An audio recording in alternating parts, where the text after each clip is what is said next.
আসসালামু আলাইকুম প্রিয় দর্শক, অন্য মঞ্চের আলাপচারিতায় আপনাদের সকলকে আমন্ত্রণ। ইরানের উপরে চাপিয়ে দেওয়া যুদ্ধের আজকে এই পর্যায়ে এসে প্রায় 1 মাসের কাছাকাছি চলে আসলো। যুদ্ধ শেষ হওয়ার, যুদ্ধ বন্ধ হওয়ার, শান্তি চুক্তি হওয়ার কোনো সম্ভাবনা দেখা যাচ্ছে না। যদিও মার্কিন প্রেসিডেন্ট ডোনাল্ড ট্রাম্প এই যুদ্ধ বন্ধের জন্য বিভিন্ন ধরনের কথাবার্তা বলছেন, কিন্তু তার কথায় নিশ্চয়তা পাচ্ছে না বিশ্বের বাজার। বাজারে যে অনিশ্চয়তা তৈরি হয়েছে এই যুদ্ধে, সেটা ধীরে ধীরে আরো বাড়ছে এবং যুদ্ধের মিসাইল ঠিকই ইরানে পড়ছে, মিসাইল ঠিকই মধ্যপ্রাচ্যে পড়ছে, মিসাইল ঠিকই ইসরায়েলে পড়ছে, কিন্তু পুড়ছে সারা বিশ্ব। মিসাইল মধ্যপ্রাচ্যে পড়ছে, কিন্তু পুড়ছে নেপাল, পুড়ছে ভারত, পুড়ছে বাংলাদেশ, পুড়ছে ফিলিপিন, পুড়ছে Indonesia, Thailand, Malaysia, America, Latin America, সব দেশ, সব জায়গায়। কিভাবে এটা হচ্ছে?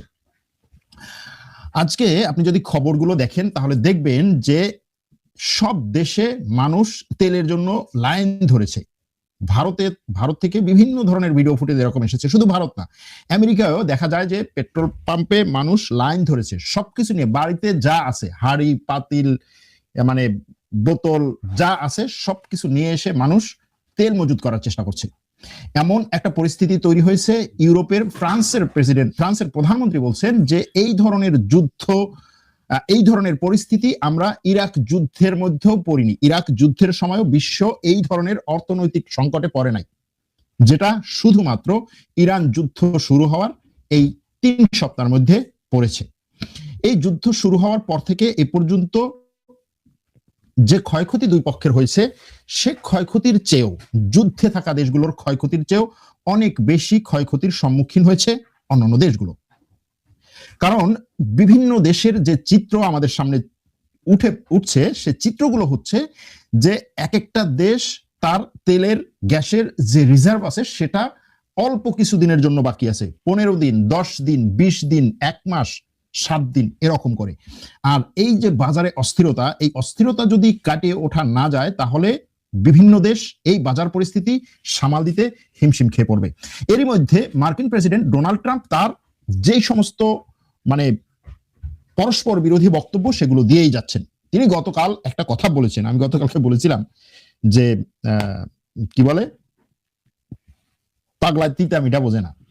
তিনি কালকে বলেছেন যে ইরানে আমরা যে আক্রমণ চালিয়েছি তাতে ইরানের অবস্থা শেষ, ইরানের অবস্থা খারাপ, সব ঠিক আছে, ভালো কথা। তার কথা হচ্ছে যে ইরানের মানুষজন, মানে ইরানে, তার কথা যে আমরা যাদের সাথে ইরানে কথা বলি, যোগাযোগ করি, তিনি তো বলেছেন যে ইরানে তারা যোগাযোগ করছেন কোনো একটা পক্ষের সাথে বা ইরানের সরকারের সাথে। তার কথা হচ্ছে তারা আমাকে বলছে যে তুমি আমাদের নতুন ইমাম হও, আয়াতুল্লাহ হও, তুমি আমাদের সুপ্রিম লিডার হও।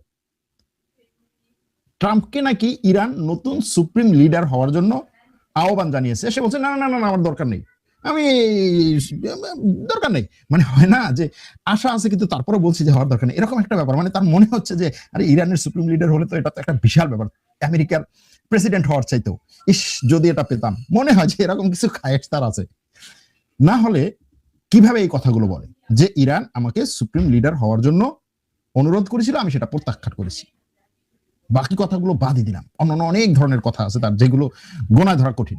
কিন্তু এই বিষয়টা এখন, এটাকে আপনি বিশ্বাস করবেন নাকি করবেন না আপনার ব্যাপার, কিন্তু সে নিজে বিশ্বাস করেছে এটা।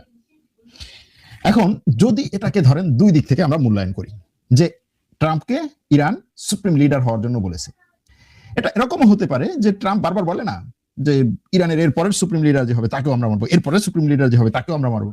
ইরান বলছে ঠিক আছে, আসো আসো আসো, তুমি সুপ্রিম লিডার হও, তারপরে ইসরায়েল তোমার উপরে মিসাইল মারো। এটাও হতে পারে, এভাবেও হয়তোবা ইরান তাকে সুপ্রিম লিডার হওয়ার জন্য দাওয়াত দিতে পারে।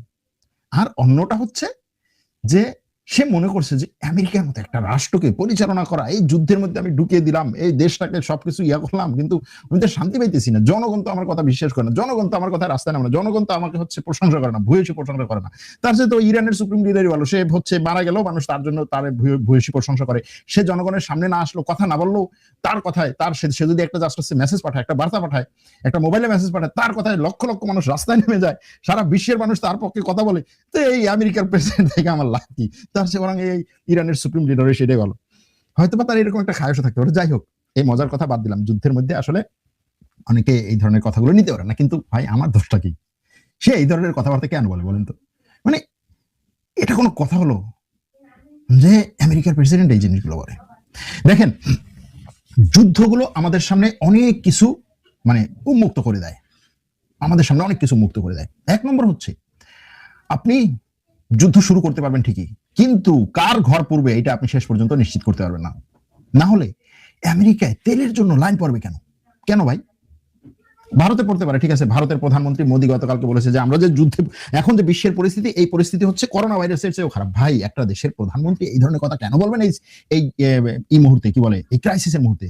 আপনি আরো সান্ত্বনা দেবেন যে হ্যাঁ ঠিক আছে, আমরা সবকিছু কন্ট্রোলে আছে, আমাদের হচ্ছে তেলের সাপ্লাই কোনো সমস্যা নাই, বড় ধরনের কোনো সমস্যা নাই, গ্যাস সাপ্লাই বড় ধরনের কোনো সমস্যা নাই, তারপরে আমাদের কিছু হচ্ছে সাবধানতা অবলম্বন করা দরকার, এই জন্য হচ্ছে আস্তে আস্তে কম কম তেল গ্যাস ব্যবহার করা দরকার, যেন হচ্ছে পরিস্থিতি আমরা কন্ট্রোল করতে পারি। এইভাবে আপনি একটু বলবেন। আর আপনি যদি বলেন যে ভাই অবস্থা খুব খারাপ, করোনা ভাইরাসের যে অবস্থা খারাপ, এই তেল গ্যাসের যে অবস্থা হবে, আমরা করোনা ভাইরাসের রাস্তা পর্যন্ত নামতে পারি নাই, পণ্য পাই নাই, কিনতে পারি নাই, ছিল না, সেরকম একটা অবস্থা হয়েছে, এরকম কথা মোদি বলেছে। যদি সে এরকম কথা বলে, তো মানুষ তো ভাই রাস্তায় নেমে রাতের পর রাত, মানে রাত 12টা পর্যন্ত, 1টা পর্যন্ত, 2টা পর্যন্ত শত শত মানুষ তেলের পাম্পে বসে আছে। কারণ যে মোটরসাইকেল চালিয়ে তারপরে হচ্ছে যার সংসার চলে, সে তো চিন্তা করবে যে ভাই আমি অন্তত আর 5 দিনের তেল পাই, আর 10 দিনের তেল আমি হচ্ছে ঘরের মধ্যে রাখি। সে জগ নিয়ে যাবে, কলস নিয়ে যাবে, গ্লাস নিয়ে যাবে, বাসন নিয়ে যাবে, থালা নিয়ে যাবে, পাতিল নিয়ে যাবে, সবকিছুতে ভরে রাখার চেষ্টা করবে যে অন্তত 10টা দিন অন্তত আমি এই তেলগুলো রাখি, যে আমি 10টা দিন মোটরসাইকেল চালিয়ে করতে পারবো। এখন এরকম পরিস্থিতি প্রায় সবগুলো এশিয়ার দেশ, জাপান থেকে শুরু করে সবাই এই তেলের সমস্যায় সিরিয়াসলি ভুগতেছে, সব দেশ। আর এটাকে শুধু তেলের সাথে তুলনা করলে হবে না, তেল মানে এখন সবকিছু। কারণ এটা হয়তো আমরা সাধারণ মানুষরা এইভাবে বুঝি নাই। এটা আমেরিকা, ব্রিটেন, ইরান, এরপরে হচ্ছে মধ্যপ্রাচ্য, ইসরায়েল, ইউরোপ, এরা ভালো করে বুঝেছে যে তেলের সাথে সবকিছু। মানে আপনি চিন্তা করেন যে আপনি কক্সবাজার থেকে ঢাকায় মাছ নিয়ে যাবেন, তেলের সাথে কিছু আছে?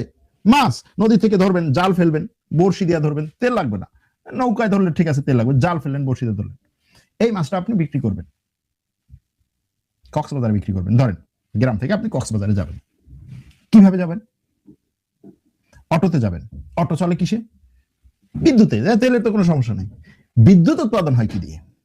না, বিদ্যুৎ উৎপাদন হয় কয়লা দিয়ে। ভাই আমার দরকার নাই আর কিছু। কয়লা আপনি কোত্থেকে নিয়ে আসছেন? কিভাবে নিয়ে আসবেন? তেল চালিত ইঞ্জিন, তেল সব জায়গায়, সবকিছুতে।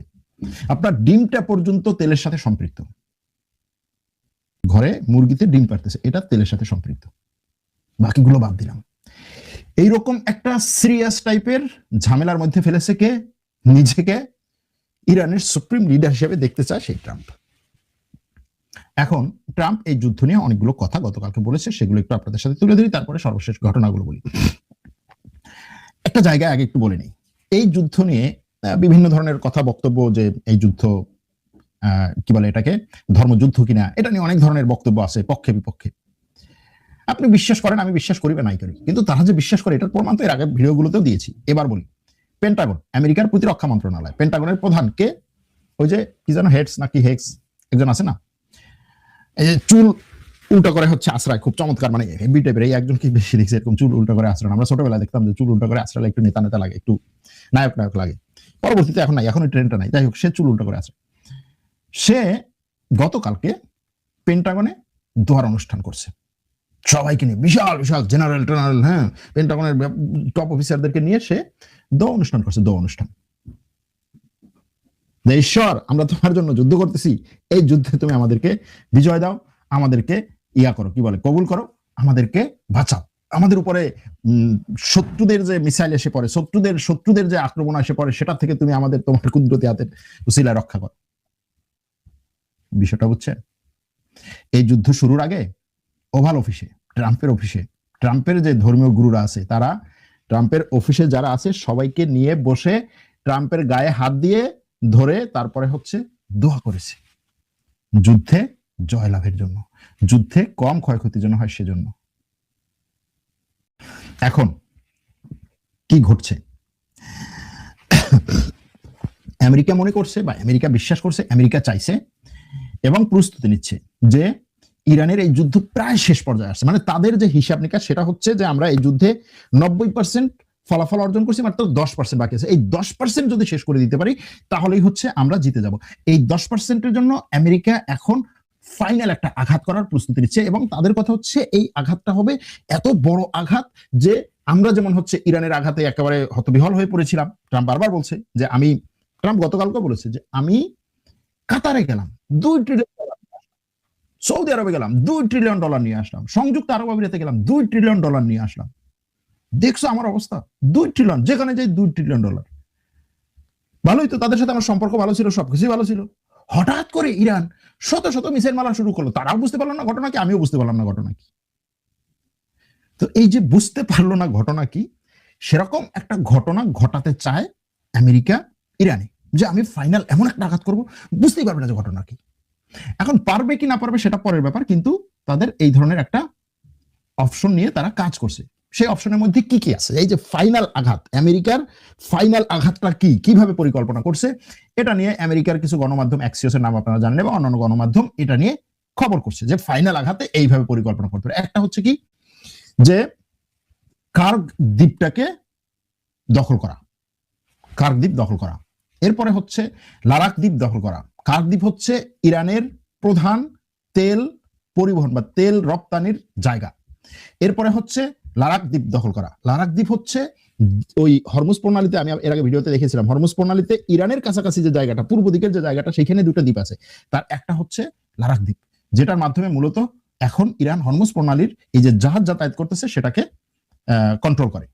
এরপরে হচ্ছে কি, আবু মুসা এবং এর আশেপাশের দ্বীপগুলোকে দখল করা। আবু মুসা এবং এর আশেপাশের দ্বীপগুলো হচ্ছে ইরান এবং সংযুক্ত আরব আমিরাতের মাঝখানে, হরমুজ প্রণালী থেকে একটু উত্তর দিকে কয়েকটা দ্বীপ। এই দ্বীপগুলো নিয়ে ইরান এবং সংযুক্ত আরব আমিরাতের মধ্যে বহু বছর ধরে সংঘাত আছে। সংযুক্ত আরব আমিরাত মনে করছে যে ইরান এই দ্বীপগুলোকে অবৈধভাবে দখল করেছে, এই দ্বীপগুলো সংযুক্ত আরব আমিরাতের দ্বীপ, এবং ইরান মনে করছে এই দ্বীপগুলো তার, এই দ্বীপগুলোতে তার কন্ট্রোল থাকা দরকার। এজন্য এই যে গতকালকে একটা খবর, গত রাতে বলেছিলাম যে সংযুক্ত আরব আমিরাত আমেরিকার সাথে এই স্থল অভিযানে যুক্ত হতে প্রস্তুত বা যুক্ত হওয়ার মোটামুটি সিদ্ধান্ত নিয়ে ফেলেছে। সেটা হচ্ছে সংযুক্ত আরব আমিরাত মনে করছে যে এই অভিযানে যদি সে যুক্ত হয় এবং এই আবু মুসা এবং আবু মুসার আশেপাশে থাকা যে দ্বীপগুলো সেগুলো যদি সংযুক্ত আরব আমিরাত কন্ট্রোলে নিতে পারে, একটা সময় পরে হরমুজ প্রণালীর কন্ট্রোল তার অধীনে থাকবে। যাই হোক, এই গেল তিনটা, মানে ট্রাম্পের ফাইনাল আক্রমণের বা ফাইনাল যে ইরানের উপরে অপারেশনটা চালাতে চাচ্ছে সেটা। এরপরে হচ্ছে ইরানের যে সমস্ত তেলের ট্যাঙ্কার এই ইয়াতে আছে, পারস্য উপসাগরে এবং অন্যান্য সাগরে আছে, সেই সবগুলোকে হচ্ছে দখল করা, সবগুলোকে দখল করা। একই সাথে ইরানের পরমাণু স্থাপনাগুলোতে এবং ইরানের বিদ্যুৎ কেন্দ্রগুলোতে, বিদ্যুৎ স্থাপনাগুলোতে ব্যাপক পরিমাণে আক্রমণ করা। আর এই পাঁচটা কাজ যদি সে একত্রে করতে পারে, 6 নম্বরটা হচ্ছে ইরানে স্থল অভিযান পরিচালনা করা। এবং এই স্থল অভিযান পরিচালনার ক্ষেত্রে শুধুমাত্র বন্দর আব্বাস বা হরমুজ প্রণালীর আশেপাশের জায়গাগুলো না, বরং ইরানের যে পরমাণু স্থাপনাগুলো আছে সেই পরমাণু স্থাপনাগুলোকে নিয়ন্ত্রণে নেয়া। কারণ আমেরিকা মনে করছে ইরানের এই জিনিসগুলো যদি নিয়ন্ত্রণে নেওয়া যায় তাহলেই ইরানের সবকিছু তাদের নিয়ন্ত্রণে চলে আসবে। কারণ এর আগে তারা যে হিসাব নিকাশগুলো করেছিল যে ইরানের যদি সর্বোচ্চ নেতাকে হত্যা করা হয়, ইরানের জেনারেলদেরকে যদি হত্যা করা হয়, ইরানের মোটামুটি হচ্ছে গোয়েন্দা এবং সামরিক বিভিন্ন স্থাপনা যদি ধ্বংস করা হয়, তাহলে ইরান পড়ে যাবে, ভিতর থেকে ব্যাপক পরিমাণে সরকার বিরোধী আন্দোলন হবে, তাদেরকে সাপোর্ট দিয়ে আমরা ইরানে একটা বিপ্লব ঘটিয়ে ফেলবো। হয় নাই। এখন তারা মনে করছে যে এই 6টা কাজ যদি তারা করতে পারে আগামী উইকেন্ডে, মানে আগামী শনিবার রবিবার বা এরপরে, অর্থাৎ এপ্রিল মাসের প্রথম সপ্তাহে বা প্রথমার্ধে, তাহলেই ইরানে তারা একটা ব্যাপক পরিমাণে বিজয় অর্জন করবে, কারণ হরমুজ প্রণালী তখন তাদের কন্ট্রোলে চলে আসবে। এজন্য দেখবেন যে এই আন্তর্জাতিক যে দেশগুলো একটা জোট ছিল, যে যেই দেশগুলো হচ্ছে তাদের এই এমার্জেন্সি বা ক্রাইসিস মোমেন্টে পেট্রোল বা তেল ব্যবহারের জন্য তেল রিজার্ভ করতে, এরকম 30-32টা দেশ আছে, তাদেরকে সে বলেছিল যে 1 মাস 1.5 মাসের জন্য তোমরা তেলগুলোকে মুক্ত করে দাও। 1-1.5 মাস, জাস্ট 1-1.5 মাসের মধ্যে আমি ইরানের রফা দফা করে ফেলবো এবং সব ঠান্ডা হয়ে যাবে। এখন তারা সেই পরিকল্পনা নিয়ে আগাচ্ছে। এই গেল ট্রাম্পের এই ইরান নিয়ে তার ফাইনাল যে টার্গেট। এখন ইউক্রেনে আমেরিকার যে সমস্ত অস্ত্র আছে, কি আছে, প্যাট্রিয়ট এয়ার ডিফেন্স সিস্টেম আছে, এবং অন্যান্য এয়ার ডিফেন্স সিস্টেম আছে। আমেরিকা বলছে সেগুলোকে এখন মধ্যপ্রাচ্যে নিয়ে আসতে হবে। কেন কেন কারণটা হচ্ছে কিছু কিছু বিশ্লেষকদের মতে এবং কিছু কিছু খবরে যেটা বলা হচ্ছে, আমেরিকা প্রথম দিন যখন ইরানের উপরে আক্রমণ হয় এবং ইরান পাল্টা আক্রমণ করে, সেই পাল্টা আক্রমণটা ট্রাম্পের কথা অনুযায়ী এটা তাদের প্রত্যাশিত ছিল না। ব্যাপক পরিমাণে আক্রমণ এসেছে। তার কথা হচ্ছে তারা 100টার মতো হচ্ছে মিসাইল মারছে এক একটা জায়গাতে। তো এই মিসাইলগুলো থেকে নিজেদেরকে রক্ষা করার জন্য মধ্যপ্রাচ্যের দেশগুলো, অর্থাৎ মধ্যপ্রাচ্যে থাকা আমেরিকার ঘাঁটিগুলো এবং ইসরায়েল যে পরিমাণ প্যাট্রিয়ট মিসাইল ব্যবহার করেছে, জাস্ট হচ্ছে ফার্স্ট একদিনে, প্রথম দিনে আমেরিকা এক বছরে তার চেয়ে কম প্যাট্রিয়ট মিসাইল উৎপাদন করার ক্ষমতা আছে আমেরিকার। একদিনে 800 প্যাট্রিয়ট এয়ার ডিফেন্স মিসাইল ব্যবহার করেছে আমেরিকা এবং ইসরায়েল, আর আমেরিকার এক বছরে উৎপাদন করার ক্ষমতা হচ্ছে 750 প্যাট্রিয়ট এয়ার ডিফেন্স মিসাইল। বুঝতে পারছেন বিষয়টা? ট্রাম্প বলে না যে আমাদের অস্ত্র সেই রকম লেভেলের অস্ত্র, টপ লেভেলের অস্ত্র, ঠিকই আছে, সেই রকম লেভেলের অস্ত্র, টপ লেভেলের অস্ত্র, কিন্তু বর্তমান যে যুদ্ধ সেই রকম লেভেলের অস্ত্র এবং টপ লেভেলের অস্ত্র দিয়ে আপনি তড়িঘড়ি আক্রমণ করে সমাধান পেতে চান যদি, তাহলে সেখানে কার্যকর। কিন্তু যদি দীর্ঘায়িত হয় তখন আপনার লাগবে কন্টিনিউয়াসলি আসবে সাপ্লাই, আসবে এরকম অস্ত্র, কন্টিনিউয়াসলি সাপ্লাই আসবে এরকম অস্ত্র, হোক সেটা মিসাইল, হোক সেটা ড্রোন, হোক সেটা গুলি, হোক সেটা বন্দুক, কন্টিনিউয়াসলি আসতে হবে। এখন সেই জায়গায় তার এই টপ লেভেলের অস্ত্রগুলো কন্টিনিউয়াসলি সাপ্লাই সে দিতে পারবে না, পারছে না, এবং এই জন্য বিভিন্ন জায়গা থেকে সে সব অস্ত্রগুলো নিয়ে আসার চেষ্টা করতেছে। এর মানে হচ্ছে সহজে যদি বলা হয়, মধ্যপ্রাচ্যের এই যুদ্ধটা ইরান এবং অন্যান্য আরব দেশগুলোর সাথে, আরব দেশগুলো যেই জায়গাতে, ওই জায়গাটাকে যদি আমরা হিসাব করি যে ওইটা হচ্ছে আমেরিকার অস্ত্র খাওয়ার একটা ব্ল্যাক হোল, দিচ্ছে না শেষ হয়ে যাচ্ছে, দিচ্ছে না শেষ হয়ে যাচ্ছে, ব্ল্যাক হোল টেনে নিয়ে যাচ্ছে। এখন এই ব্ল্যাক হোল যদি বন্ধ করা না হয় তাহলে একদিকে আমেরিকার অস্ত্রের টান পড়বে, যেটা চীনকে যথেষ্ট পরিমাণে শক্তিশালী অবস্থান দিবে, অন্যদিকে পুরো বিশ্বে ব্যাপক পরিমাণে অস্থিতিশীলতা নিয়ে আসবে, ব্যাপক পরিমাণে অস্থিতিশীলতা নিয়ে আসবে। আপনি চিন্তা করেন, আজকে তাইওয়ান বলছে তার যে তেলের এমার্জেন্সি রিজার্ভ আছে সেটা হচ্ছে 7 থেকে 11 দিন চলবে। তাইওয়ান এই কথা বলছে। তাইওয়ান হচ্ছে বর্তমানে বিশ্বে যে এআই টেকনোলজি এবং আপনি রোবোটিক টেকনোলজি বলেন, এই টেকনোলজিগুলোর উপরে ভিত্তি করে যে বিশাল একটা অর্থনীতি এবং পরিকল্পনা সারা বিশ্বের, সেই অর্থনীতি এবং পরিকল্পনার একেবারে যদি হচ্ছে মূল ঘর যদি ধরেন বা মূল কেন্দ্র যদি ধরেন, সেটা হচ্ছে তাইওয়ান। যেমন পুরো তেলের উপরে বেশি ভিত্তি করে যে বিশ্বের অর্থনৈতিক সিস্টেম গড়ে উঠেছে, সেটার যে মূল জায়গা এই এতটুকু হরমুজ প্রণালী, এটা কিন্তু আমরা জানতামই না। মানে অনেকেই জানতো, কিন্তু জেনারেলি স্বাভাবিক মানুষ এত সিরিয়াস যে এই জায়গাটুকু, এটা কিন্তু আমরা জানতাম না। ঠিক একইভাবে তাইওয়ান এতটুকু একটা দেশ, কিন্তু সে যেভাবে চিপ উৎপাদন করে এবং এই চিপগুলো আপনার সব ধরনের ইলেকট্রনিক্স ডিভাইস যা আছে, ইলেকট্রনিক গাড়ি থেকে শুরু করে গাড়ি, বাড়ি, তারপরে হচ্ছে বাড়ির যত আসবাবপত্র বলতে ফ্রিজ, তারপরে হচ্ছে টিভি, তারপরে টেলিভিশন, তারপরে কম্পিউটার, তারপরে মোবাইল ফোন, তারপরে হচ্ছে আপনার এই টেকনোলজির সাথে সম্পৃক্ত যা আছে সবকিছু। তাহলে দেখেন, সে তেলের সমস্যায় পড়বে, কিন্তু ধাক্কাটা লাগবে গিয়ে হচ্ছে চিপ সেক্টরে। অর্থাৎ ট্রাম্প এখন দুনিয়াটাকে এমন একটা, সত্যি মোদি যে কথা বলছে কথাটা সত্যি, যে ট্রাম্প এখন দুনিয়াটাকে যে জায়গায় নিয়ে যাচ্ছে সেটা হচ্ছে করোনা ভাইরাসের সময়, যেমন করোনা ভাইরাস কি একটা ভাইরাস, কিন্তু ধাক্কাটা লেগেছে সব সেক্টরে। এখন ঠিক একইভাবে ধাক্কাটা লাগবে সব সেক্টরে। করোনা ভাইরাসের ধাক্কা পর্যন্ত বিশ্ব উঠতে পারেনি, তার উপরে ট্রাম্পের এই ধাক্কা উঠতে পারবে? বড় প্রশ্ন, অনেক বড় প্রশ্ন। যাক, এখন এই জিনিসগুলোর মধ্য থেকে আমি আরো কয়েকটা কথা বলি। দেখেন, রাশিয়া কি করছে না, এটা নিয়ে অনেক প্রশ্ন।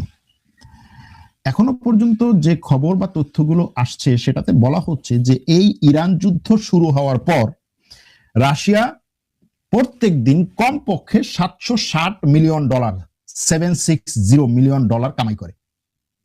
কি থেকে কামাই করে? তেল বিক্রি করে।